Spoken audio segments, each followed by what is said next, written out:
EPFO कर्मचाऱ्यांसाठी एक आनंदाची बातमी आहे, त्यांची पेन्शन वाढणार आहे। नमस्कार मित्रांनो, मी सेजल।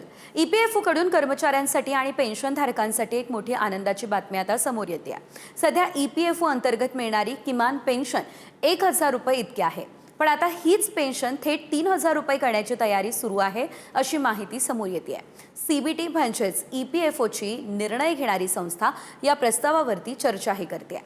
3 बैठकींमध्ये या प्रस्तावाला सहमती मिळाल्याचं सांगितलं जात आहे। कामगार मंत्री असलेले मनसुख मांडविया यांनी देखील याला सकारात्मक असा प्रतिसाद दिलाय। त्यामुळे लवकरच यावरती मोठा निर्णय होऊ शकतो आणि याचा फायदा देशातल्या जवळपास 40 लाख पेन्शनधारकांना होणार आहे।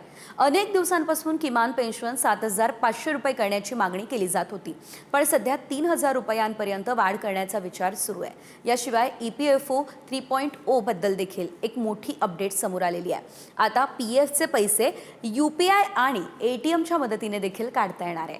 तर जुलैपासून ही सुविधा सुरू होण्याची शक्यता आहे। नवीन पोर्टल हे 1 जून पासून सुरू होऊ शकतं असंही सांगितलं जातंय। म्हणजेच येणाऱ्या काळात EPFO सदस्यांना अधिक सोयीस्कर आणि जलद सेवा मिळेल।